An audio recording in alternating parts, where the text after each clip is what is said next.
Supply chain is having a future that is extremely different from the past. In supply chain, we never used to talk about politics, and now we need to look very much at that. It's also a topic that was often not at the C-level discussion, and today is very, very prominent there, and also has a future that is very different from the past. So the first thing is that typically we were not looking so much about politics, but now we realize that politics are influencing very strongly what we can and what we cannot do in supply chain.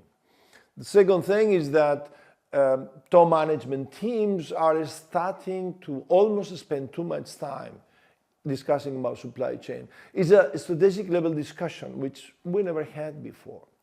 And finally, the future is very different from what we had in the past, and it's going to become very challenging because we cannot use only the learnings that we had in the past to talk about what we believe is the future. And I will try to explain a little bit about this future. If we look at politics, there is a global landscape that is changing. Many people would say that global value chains is what has driven the globalization of the economy. And today we see that the globalization probably has peaked. We see that trade of global physical goods is going down since a couple of years ago. So there is a definitive change. But what is more important is to realize that there is a new global order, and that because of different reasons, politicians and regulators are putting a lot of different rules and processes that actually modify the way we can trade and modify the way supply chains are. In this graph, we can see basically what many people will say these are the 5 big economic blocks. But this graph is taken from the beginning of 2022. At that time, it made sense. We have two small kind of trading blocks about Mercosur and also the African trade. And then we have big 3 ones. One is basically the European trade bloc. Another is US, Canada, and Mexico. And then we thought we had the third one, the biggest one, that was Asia. Actually, politics has made this bloc basically to break down. If you think today, what we have is one trading bloc in Asia Pacific around the US, Australia, South Korea, and Japan. We have another one about China and countries that basically work with them. And then we have a kind of different situation with India, which is a huge economy in itself, but this is not clearly aligned to any one of those. And that becomes very important because that means in supply chain, we need to take that very much into account. I'm Carlos Codon. I'm professor at IMD Business School in Lausanne, where basically we work with executives trying to help them to improve their supply chains. I'm also part of the digital advisory board of a company called Coca-Cola Euro-Pacific Partners. I've been in supply chain for more than 30 years, both as a professor and also as an executive and as a consultant of different companies. And one of the things that I would like is basically through this series of videos to share the experiences and the best practices of different companies. And why is that important? Because we do not have something as clear for everybody as you may have in the areas of marketing or the areas in sales or the areas of customer interface. Supply chains are very different. They have been under a lot of stress, and the future is going to be very different from the past. So this is why through this series, I want to share with you basically some of the learnings and some of the things that we believe are going to be needed for the future of supply chains. As part of the annual survey that the conference board does among CEOs, both in Europe and China, they allowed me to put some questions about supply chain. They did this survey at the first part of the 2002, and it was very interesting because the answers were very, very similar, both for CEOs of China and CEOs of European companies. The only difference, which was a logical difference, was that CEOs in China, they wanted to remain with Chinese suppliers, whereas some CEOs in Europe wanted to diversify out of those suppliers. Interestingly enough, the top priorities, as I said, were very similar. The first one being basically about passing highest cost to consumer. And that means it's a politically correct way of increasing prices. And my argument is that during the years 2021 and 2022, many companies didn't increase prices enough. Why is that? Because what happened is that supply was constrained, demand was high. So basic economics tell you you should increase prices. The second priority that we see here is basically absorbing the price pressures from suppliers into the margins. And then the next one is a very important one. You might remember the disruptions we got in the supply chain, in transportation, in shipping, and basically the idea was, how do we find another way of transporting? How do we diversify? How do we find not only different suppliers for transportation, but also different suppliers or alternative suppliers for some of the ingredients or components that we have? The next one is increasing transparency in the supply chain, basically meaning we want to be able to understand where are the problems coming, where are the bottlenecks, and therefore companies wanted to understand, to be able to foresee that and to take action. The last one is one that has been a little bit controversial, and the idea is basically, shall we change the design of the products, the formulation of the products, given the constraints that we have? So, whereas in the past, we would say that many products were global products, like, let me use one example, Kit Kat from Nestle, a global product, the same everywhere. Now, many companies would say, well, no, what we want is a local product, a local receipt, because we want the consumer to have the same experience. But actually, we don't have the same availability of ingredients. So some of these products, although they will taste the same, they have different ingredients. Then what has happened, as we mentioned before, is that globalization and politicians have basically made the landscape much more complicated. I use here the example of the Biden administration because everybody knows about some of the initiatives they took. One of the interesting ones is about microchips, also about pharmaceuticals and so on. The interesting thing is that they are trying, with good intentions, to secure the products, but that means a lot of constraints, a lot of different ways of looking at supply chain, because regulation is not going to allow you to run the same supply chain as you had before, which was something that we didn't look at, honestly. Supply chain typically was about efficiency, never about politics. It was so challenging that in 2020, the Ministry of Industry and Trade of Denmark approached me saying, how do we help companies to think about nearshoring? And initially I thought, well, there should be a lot of models. Academics and consultants and executives, we love models to make decisions. But actually the reality is that there was no single model. And therefore we developed one. Now, you see the model in the slide. I'm not going to elaborate on that too much. But the interesting thing was that companies were, yes, using two of the factors there. One logically was about total cost, the total acquisition cost. The other one was about the risk of supply. We added also two other factors that are there, differentiation and sustainability. We did expect that companies were using that already. The surprise was the situation was so urgent that most companies didn't do that. A big surprise for many people has been how supply chain has become a topic for C-level.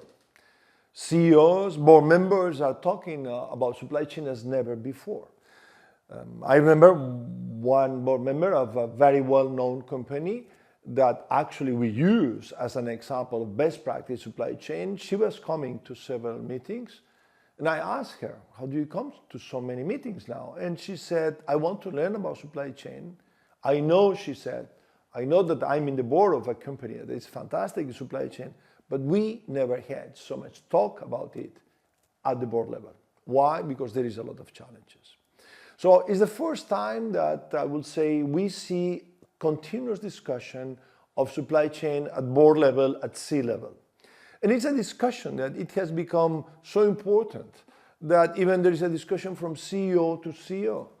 There was a CEO of a company who provides supply chain services and was telling me, Carlos, now it's not the buyers of our customers who call me, but it's the CEOs of our customers who call me and say, from CEO to CEO, why is it the case that we cannot provide all of our products to our customers and our consumers? What is the challenge and how can we overcome it? So now you see actually a lot of agreements between different companies at that level.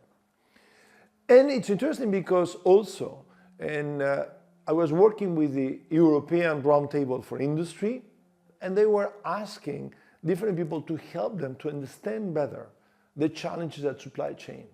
These are, and it's a public organization, these are chairmen and CEOs of companies. There was even, in the meeting I was, a couple of ministers, and the idea was, let's try to understand why do we have so many challenges and where are we going?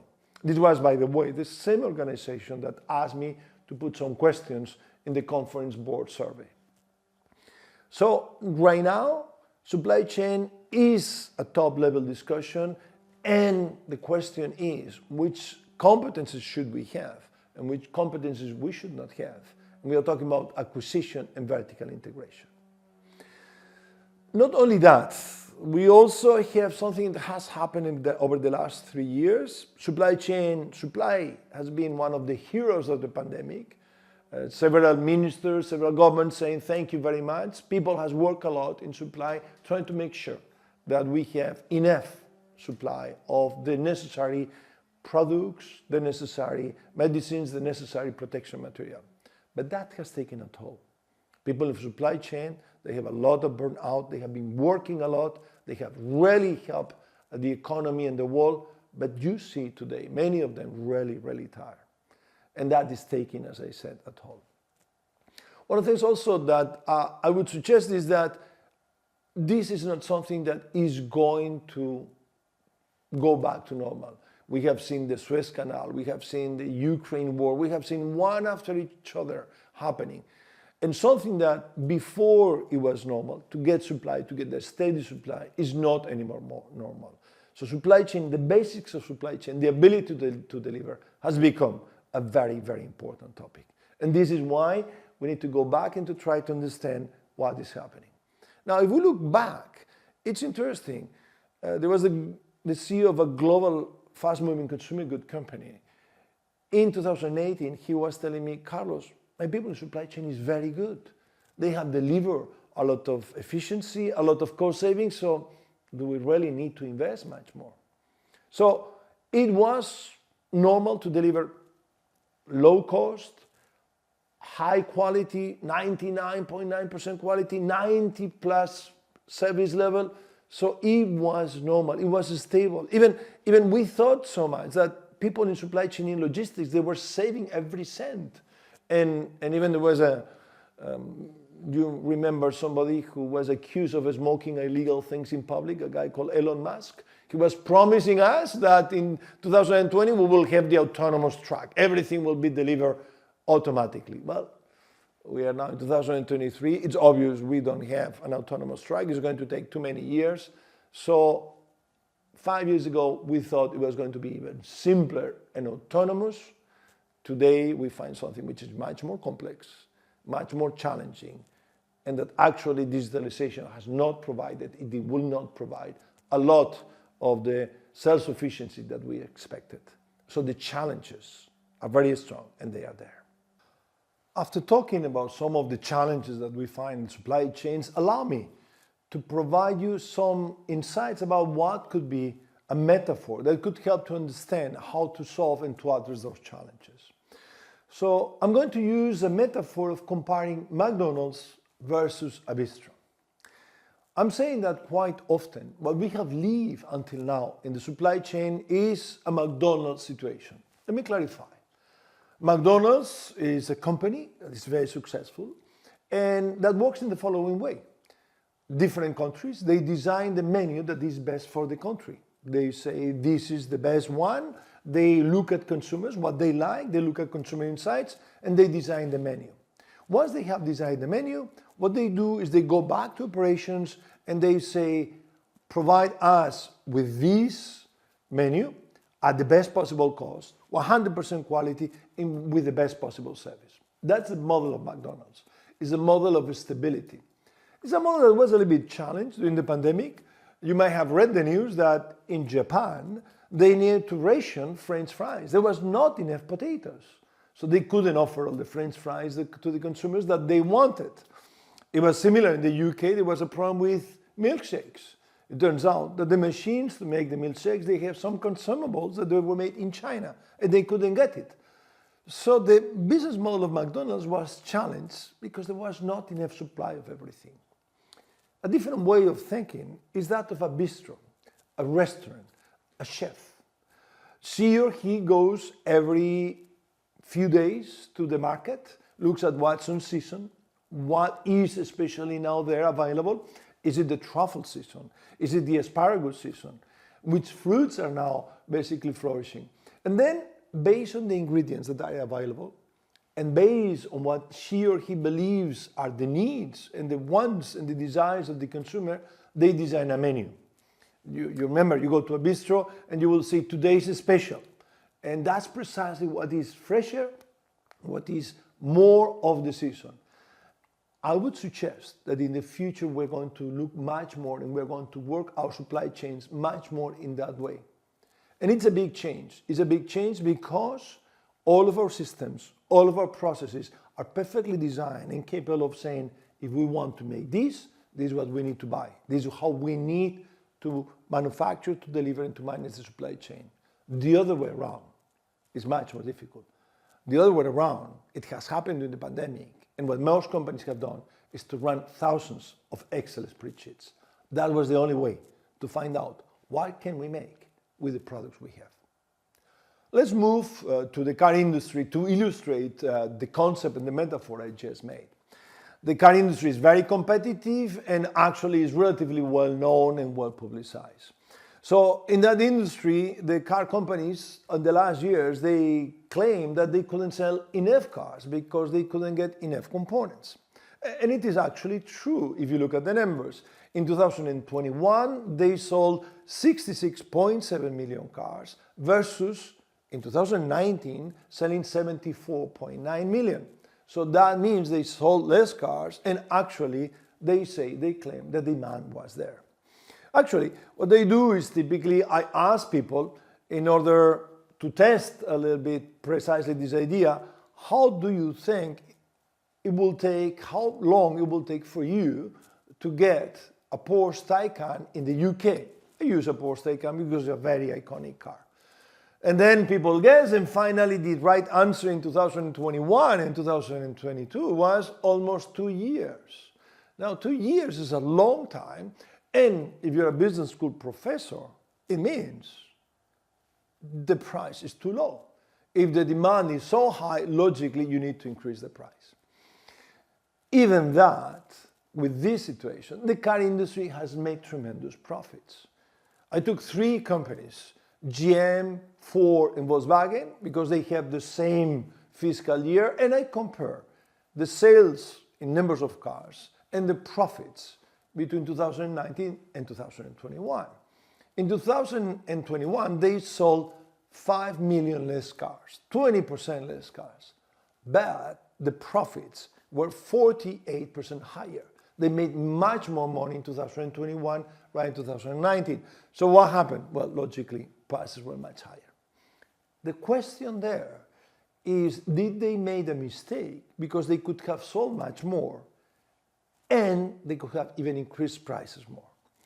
To me, the interesting thing is that if you read the news, the challenge for many car companies was there was not enough semiconductors. They couldn't produce enough because these microchips that are relatively cheap, they didn't have enough. And actually, if you look at the dilemma, basically in 2021, the average profit per car was around $2,500 US dollars, whereas the cost of the microchips in a car was around $330. So that means to save a little bit on these $300, they put in jeopardy a potential profit of more than $2,000. That's the challenge they face. It's a structural one, and actually what happened is that for many semiconductor companies, during many years, the automotive customers were the least profitable customers. So they were investing somewhere else, rather than automotive. As a consequence, when demand was high and there was a shortage, they couldn't ramp up production. It was a structural problem in the car industry. Let me now go to a positive and a good example of managing precisely all these shortages and all the pricing and supply chain. Imagine that I would ask you the following question. By how much Maersk, the shipping company, has increased profits in 2021 versus 2018? If I would ask this question, many of you might say, okay, what about 50%, 100%, 200%? And then I would say, well, the right answer is 5,000%. Maersk increased profit by 50 times. And around 2017 and 18, they made a profit of around 400 million. In 2021, they made a profit of 19.6 billion, almost 50 times. Now, why has this happened? Well, shipping companies, as most airlines and hotels, they have an algorithm called yield management that changes the price every few seconds to adapt to the capacity and to the demand. So they do that very fast. And you realize that when you buy a ticket for an airplane, maybe if you try to buy the same ticket tomorrow, the price has changed. The same with hotels. Shipping lines do the same. And therefore what happens is that the pricing was perfectly adjusted depending on the capacity, the demand and the capacity and the supply. And this is why you see recently that prices have gone down again. Now, the interesting thing that this raises also is the issue of what we're talking about. What should be the strategy going forward? Is this volatility something that from a supply chain point of view is going to be a challenge? And here we see two very interesting examples. One company is Maersk has taken the strategy of integrating the supply chain. They say to their customers, we want to deliver from the factory to the sofa.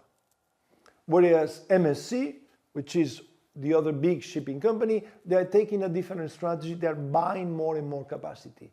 One is vertical integration along the supply chain. Another is horizontal integration, more capacity. Now, why is Maersk doing that? Well, Maersk is doing that because the volatility of profits in the shipping industry is very high.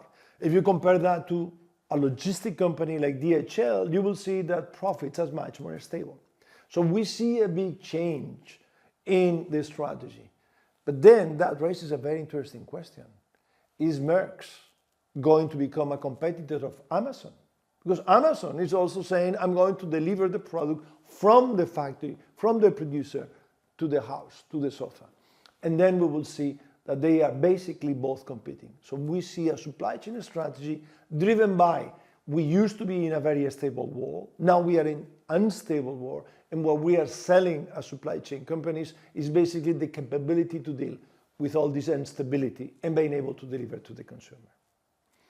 Interestingly enough, if you look at Maersk, they used to be what many people will call a digital laggard. You might even remember, it was in the news, that a few years ago they got a cyber attack. That meant that even the port of Rotterdam was stopped for almost 1 week. So that was the past. They realized that it was very important to have this infrastructure and the IT capabilities to deal with all the challenges looking forward. So today, they are buying e-commerce companies, they are buying e-platforms, and they have become a digital leader. That's a very positive example of a transformation that has been taking advantage of the situation of the instability and is able to deal with that. Another interesting case about supply chain is what happened with the COVID-19 vaccine. You remember that many people thought it's going to be solved the problem now that we got the vaccine. I remember a colleague of mine, she was telling me, Carlos, it was October 2020. We got the problem solved, we got the vaccine. And I went back to her and I said, well, there is a problem with the supply chain. And she said, oh, Carlos, the supply chain, now I'm sure they will take care of that. Then I typically ask people, do you remember which one was the biggest problem with the supply chain of the vaccine? And then people forgot. Some of them, they say, oh, maybe it was the delivery, or maybe. No, the problem, a very simple one, was the crystal vials. I was talking with some of the crystal vials manufacturers in September 2020, and I was asking them, have you received money and demand to make more? And they said no. It was like, come on, they forgot you. It's a small piece, but without it, it doesn't work. And you may remember what happened. We ended up with 5 doses per vial. Even Moderna was trying to have 10 doses per vial. Why? Because the guys managing the supply chain, they forgot that the vials were needed. They thought, as in the past, that there would be enough, that there would be ample supply, but the demand was much bigger. So think about that from a safety point of view, from a security point of view of a medical product. We are having 5 doses in the same vial. You remember even there were instances in which doctors will inject somebody because they didn't have an exact number of 5 and 5 and 5. They would say, we're going to waste the dose, let's vaccinate somebody else. There was a lot of debate about that. And that points out a very important thing. In supply chain, the weakest link is the one that determines the performance. An interesting example also that happened in the automotive industry was with Toyota. When the pandemic struck, many car companies stopped manufacturing, and as we mentioned before, there were not enough semiconductors, so they couldn't manufacture. Curiously enough, for a couple of months, Toyota was able to make cars. So everybody thought, wait a minute, this famous just-in-time system of the Toyota production system, very little inventory, they are not doing that. How does it come they have semiconductors? The answer of Toyota was a very simple one. Our Toyota production system is a learning system, is a learning organization. During the unfortunate tsunami of Japan in 2011, we learned that we needed to have a stock for 2 months of semiconductors, not to stop production.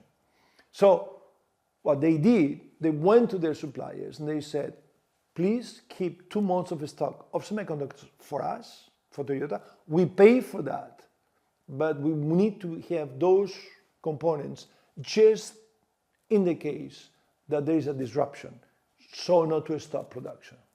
So Toyota, very interestingly, showed that this was a learning system.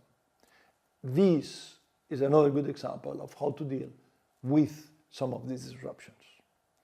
So to synthesize, a lot of companies are basically asking themselves, how do we increase the resilience of our supply chain? And this is precisely what I've been trying to explain, to provide some examples about that. What we have seen is several of these items. First, increase stock levels, but with surgical precision. That was the example of Toyota increasing the stock level of semiconductors in one of their suppliers.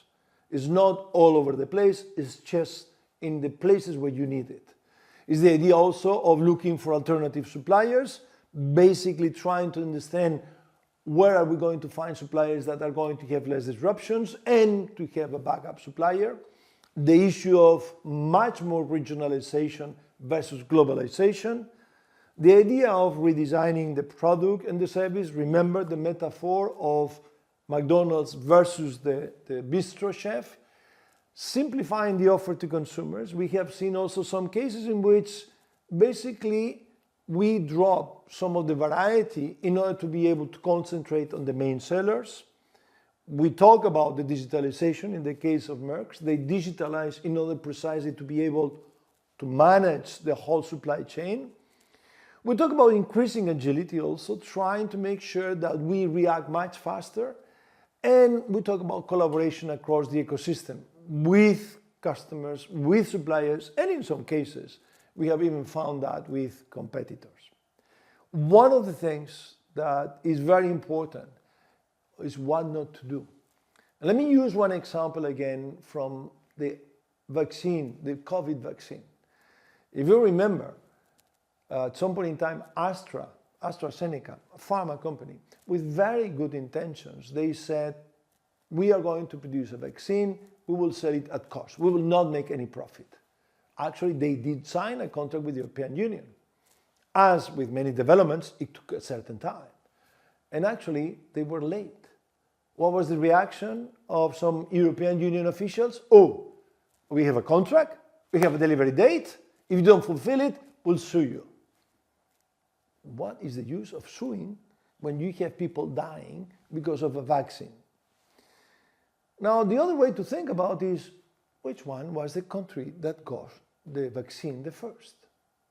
If you remember, it was Israel. You will say, why? Well, Israel did exactly the contrary. They went to a pharma company and they said, how could we become the most attractive customer for you?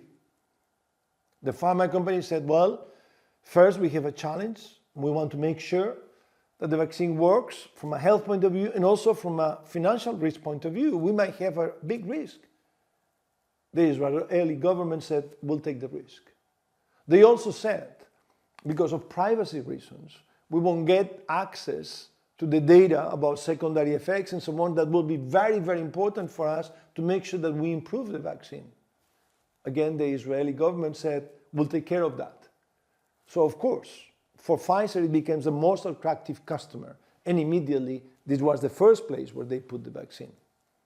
So remember, these are some of the ideas about getting a resilient supply chain, and these are some of the things not to do. Couple of other examples to illustrate that, which are very interesting. One was Tesla. Tesla was suffering also, as many other car companies, from the lack of semiconductors. What did they do? They asked the engineers to reprogram semiconductors, to use different semiconductors from the ones they were using, and to say, can you use the ones that are available to provide the same outcome? So actually, funnily enough, you might find two Teslas that do exactly the same, the components are different. Another alternative was the example of BMW that said, well, we want to deliver the car. We don't have enough microchips, so we will give you a discount, but you won't get all the electronics that initially were planned. These are two interesting examples, again, in the car industry. So summing up, what is the vision for the future of the supply chain? Well, first of all, and very important, is a top management priority. And it's not going to change. It's not going to go back to a stable world, to a normal one. It's going to stay there for many years. And very important to understand that we are not talking anymore about minimizing costs. We are talking about opportunities. We are looking at profitability and revenues, something that typically was not part of supply chain. Today is very fundamental for supply chain. We're talking about resilience, agility, and designing the network, not looking for the lowest possible cost, but for the highest profitable margin. That's what we're looking for. It's profit potential versus cost efficiency. Profit potential is paramount, is the most important one. We are talking about strategy, about vertical integration, about horizontal integration, and supply chain people need to be involved in framing, designing, and implementing that strategy. We are talking about managing the whole chain, the extended supply chain, the first, the second, the third, the fourth tier suppliers, and customers. We're talking about the concept of the control tower, something that we are going to allow basically to understand the performance of the whole network. We're going to use digital, and we see a lot of digital tools that we need in order to be able to manage such a complexity.